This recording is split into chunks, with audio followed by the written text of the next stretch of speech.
It's time for this week's episode of Brandon Sports Talk, featuring in-depth interviews from those who are trending in the world of athletics. And now, here's the host of Brandon Sports Talk, Brandon Pate.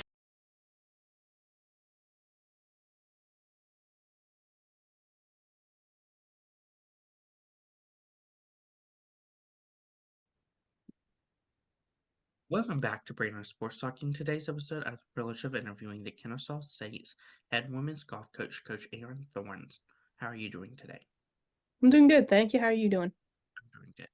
Can you talk about how you knew that you want to get started in coaching in college women's golf? Yeah, so for a long while, I had been teaching golf back home in Canada, and just with some changes that were happening at the course. I knew I loved being out on the range with students, and I loved taking our junior team around.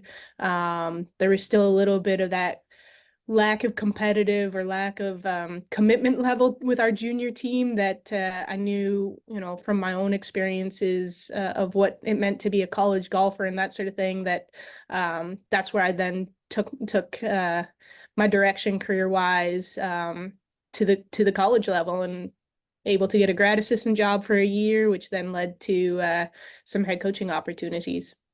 What was that experience like for you going to Western Michigan and competing in collegiate golf?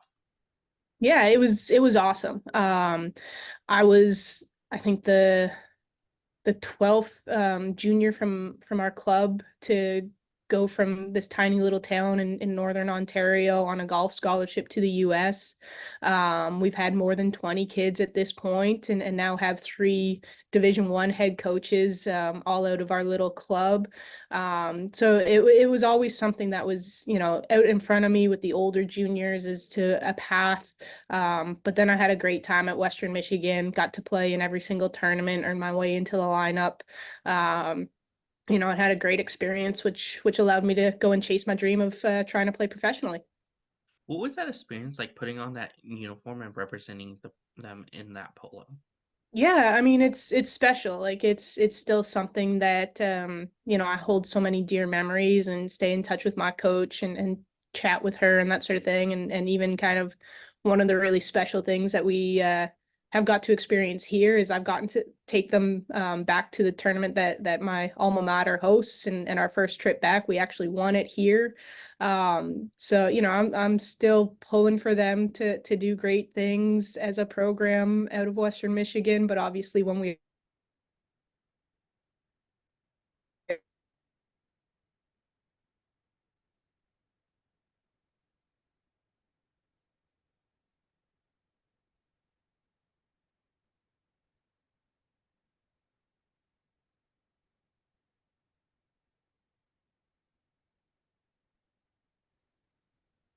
What were some of your biggest accomplishments as a player?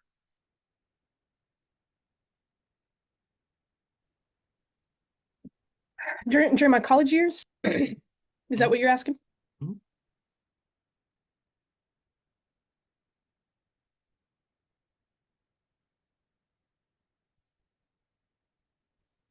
Yes. Yeah, was earning my way into the lineup.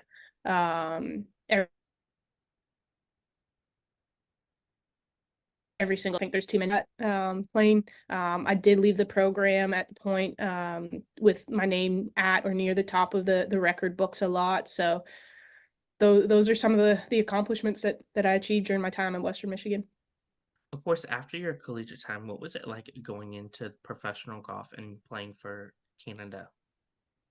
Well, I never played for Canada, but always representing the Canadian flag for certain, just from my own individual aspect.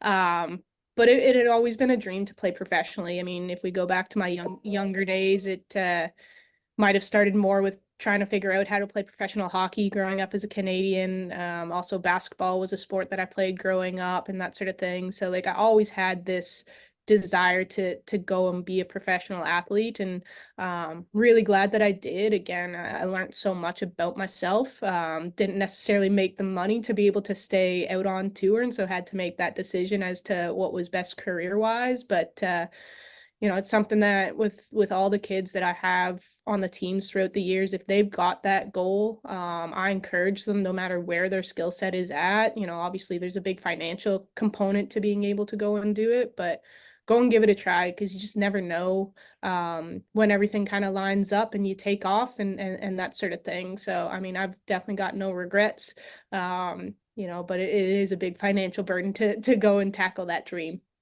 How was that experience like getting to golf on the Canadian World Tour? Yeah, it was great. I mean, the tour that it was back then, it rewarded both the those that are fully chasing the dream. So we had a lot of people that were full-time on what is now the Epson tour. It was the Durham Ed tour back then, coming and playing, but also people like myself that were teaching professionals but still wanted to go and compete. And so there was times where I was able to be crowned the low teaching professional at those types of events. So it was really great that they, recognized the demands of teaching professionals versus playing professionals. And while we were all ultimately playing for the same tournament trophy, there were some separate categories as well to recognize both avenues of professional golf. After being a Canada PGA golf member, what was it like getting into coaching and going to Old Dominion? So it was actually Ohio Dominican that I went to. So I still carry my Class A PGA of Canada status and stay connected with all the teaching pros back there and that sort of thing. Um, but it was great. I mean, like I said earlier, it allowed me to get into an environment where there was a higher level of commitment to that competitive golf and continuing to develop games and that sort of thing. Whereas when you're a teaching pro, sometimes, you're just helping somebody do the exact same thing from a grip standpoint and all the basics and that sort of thing. And they never really go and practice or anything like that. Whereas, you get into the college setting and you're teaching kids, still the fundamentals because they're ultimately what, even the best on tour are staying focused on, but they're going and practicing, they're going and competing and that sort of thing. So it just really kind of sat well with me from that standpoint. What was that experience like for you at Ohio Dominican being the first time college coach? Yeah, it was great. Chris Dybel, the head coach, he's still there. He's been the only head coach. Was a great mentor and continues to be a great mentor for me. Um, he really kind of let me go because he was overseeing both programs, and there'd be times where both teams are traveling on the same weekend. So very quickly into that experience, he was taking the men's team to one tournament, and I was taking the women's team to another. So I got to learn a lot from him, from all the administrative kind of stuff that goes along with coaching at the collegiate level, but also a lot of freedom to take the women's team and lead them and that sort of thing. We were always still collaborative, but I really felt like I got a lot of great experience because of him running both teams and obviously like there was times, as I said, we're going in opposite directions at the same time from a tournament standpoint. How was that experience like going to Wingate and first becoming the grad assistant before becoming a head coach? Yeah, so it was really good. Again, it was a similar kind of situation where I really got to run the program right from the get-go at Wingate, simply because the previous coach was stepping down, and so it was just stepping into his shoes and really starting to direct the program the way that I saw fit right from the get-go. So again, it added a little bit more responsibilities than I had at Ohio Dominican, and again, allowing me to be the ultimate decision maker and that sort of thing. But I think the experience at ODU really helped me be prepared for that. Obviously I was still able to chat with Chris of ideas and that sort of thing as I continued down that path. And then, again, once I got, fully recruiting and my kids in, it's really when we took off as a program, which was awesome to see. Being a first year head coach at Wingate, what was some of the things that you were able to accomplish? Uh, I think the biggest things was, with the kids that had been there is getting them to experience and shoot some scores that they had never shot, either individually or as a team. Just simply the difference of my background compared to the previous coach's background.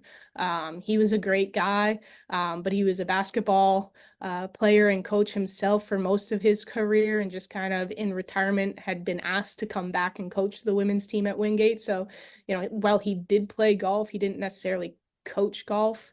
So he was there more as just a support. So really providing direction to the team led to results right away that they hadn't achieved before.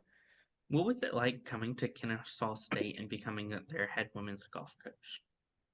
Yeah, it again was a nice transition, and testing out some things that I had learned over my time at Wingate and that sort of thing. And again, right away by introducing a few things that the girls hadn't been exposed to before. We started to see some results that individually they hadn't experienced during their time. Obviously a lot of them had COVID as part of their experience, so limited time um actually playing and that sort of thing. So it again was great. Been fortunate with the staffs around me, be it, our men's coach, Brian Odom, and his staff, or even just our overall admin staff, the support to continue to push this program forward. For you as a head coach, what was that feeling like the first time you got to step on to the golf course at Kennesaw State? I mean, it was exciting. We went to a tournament out in Colorado, in Vail, Colorado. So it was a, very prestigious kind of area of the country. The golf course is absolutely beautiful. It's one that we've gone back to each year so far. And the team absolutely loves it because it's just an amazing experience of like where the hotel is, along with the golf and everything like that. So it was a really neat experience because of the location that we started off at.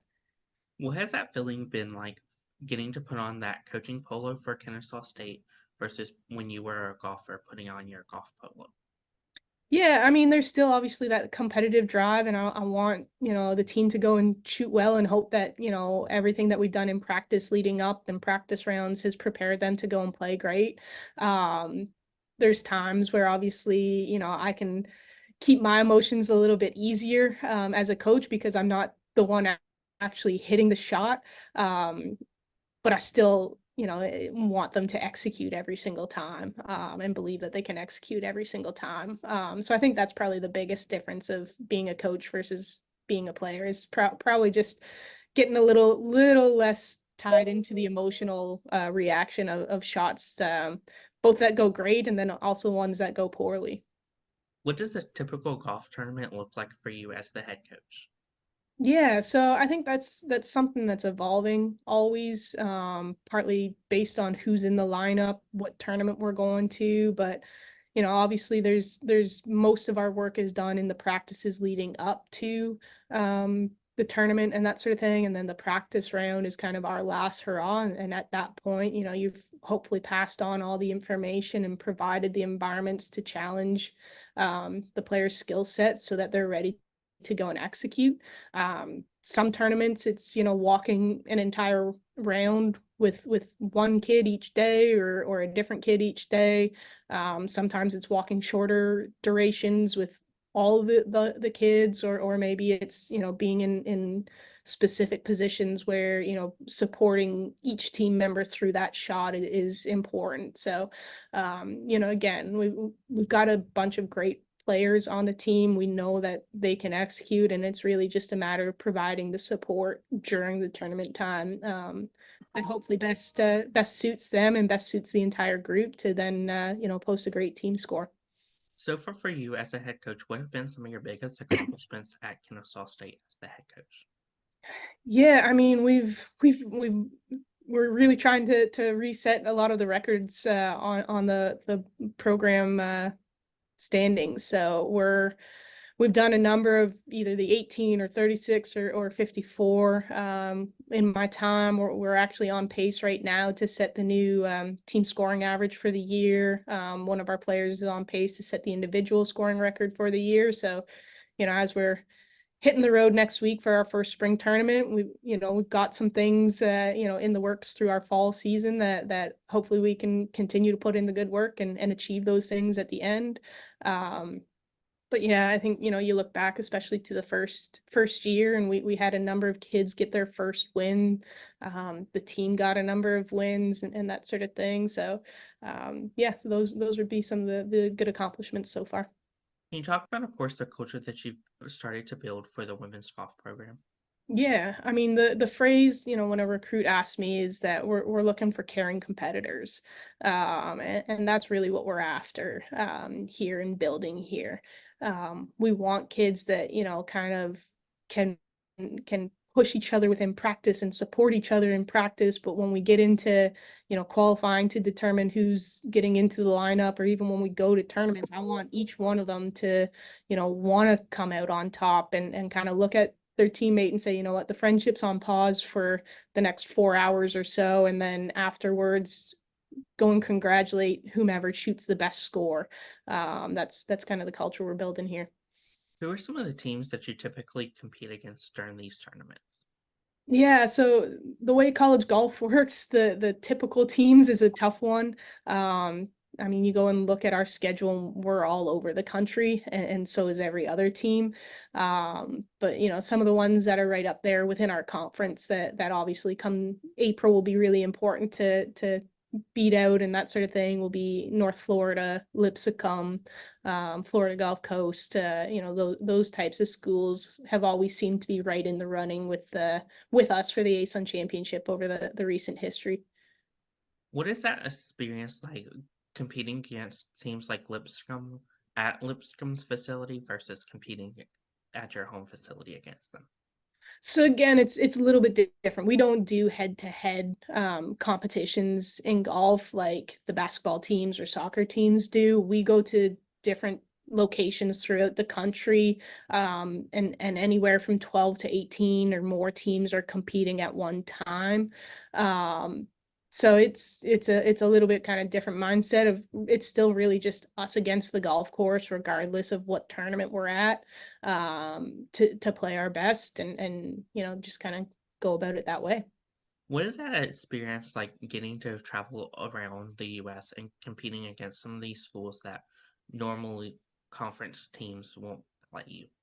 Yeah, it's amazing. I mean, again, you look at our schedule and where we've gone this year, we've been able to, have some really amazing places, including Hawaii at the end of the fall.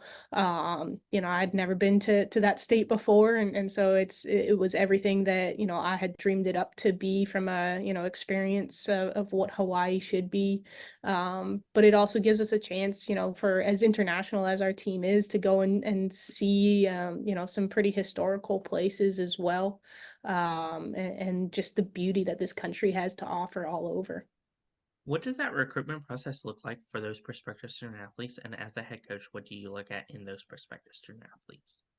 Yeah, I mean, to get started, it's always going to come from scores and grades to kind of weed people out first and foremost. And then, we're having conversations on the phone, to find out more about their character, their personality type. And again, like that, try to find that caring competitor.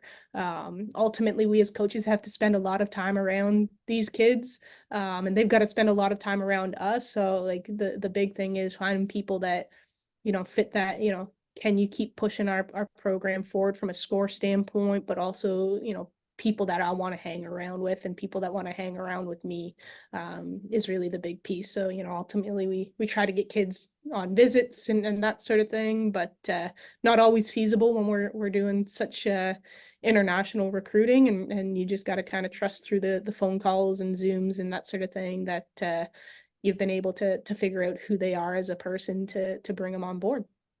As a head coach, what is it like to see those prospective student athletes on those official visits fall in love with the campus and your golf facility?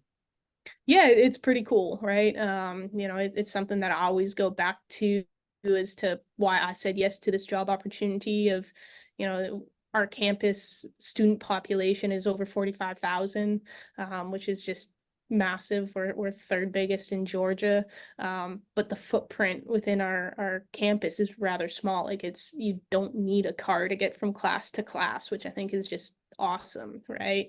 But then just the area around, we've got a couple lakes within 10 minutes drive of campus. We've got Kennesaw Mountain, which is about a 15-minute drive from campus. Like there's just so much nature, as well as all the big city amenities of Atlanta, obviously the airport and all the sports and just everything that Atlanta offers.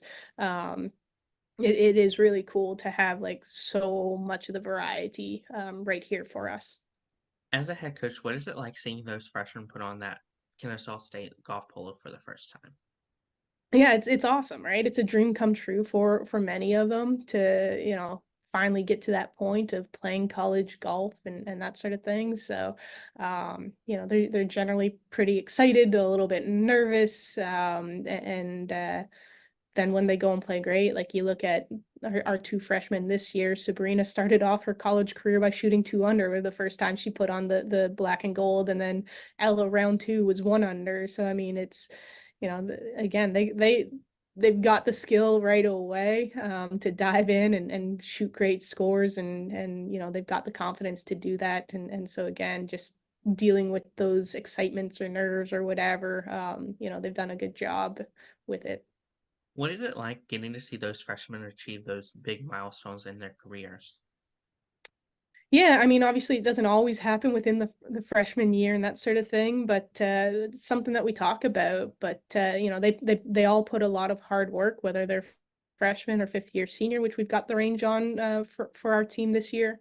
That yeah, when they put in the work and then they're rewarded with the outcomes that you hope actually happen, it's really cool, whether it's them shooting their first under par round or finally getting into the 60s, tying, we got a couple on the roster right now that have tied the program record with shooting 66 in a tournament.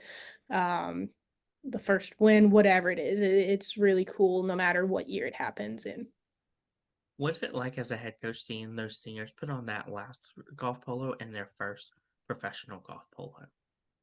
Yeah, so not every single one of them goes and plays professionally, but obviously, when it's the last time that they're putting on the black and gold, it's a little bittersweet. You're proud of them for what they've achieved over their time, and you're sad for them as well that it's the last time that they get to do it in this kind of setting. The hope is that they're always going to be wearing the black and gold, or at least thinking about the black and gold as they head off into their careers again, be it professional golf or otherwise. But yeah, you just hope that last round is something that's memorable for them in a positive way.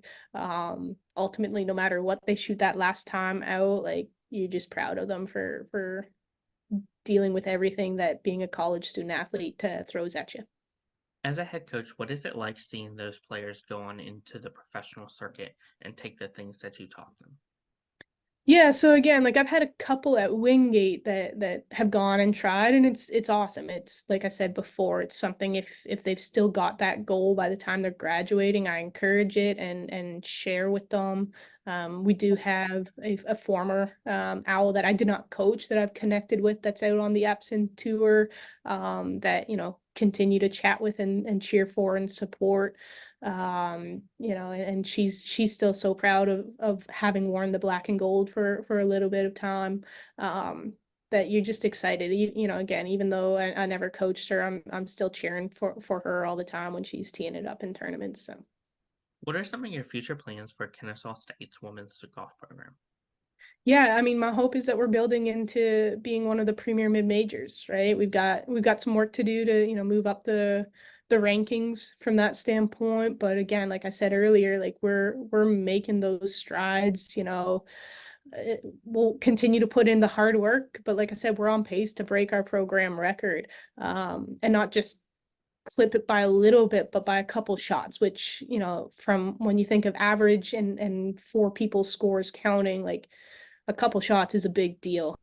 especially when kids are averaging in the low 70s. You're only picking up quarter of a shots here and there with improvements at this point. So, I think we're moving forward in the right direction from a scores we're posting in the tournament. I think that's going to open doors in the future for us to play in tournaments with the Power Five teams that we all know their names and that sort of thing, and get a chance to showcase our abilities right next to them, and that'll help us move up the rankings. What advice would you give those incoming freshmen entering their first year of college golf? Yeah, I mean, for next year in particular, we're going to have four freshmen, and with our four seniors graduating in May this year. And the big thing is to, time management. It's a big piece, being organized and using your time well.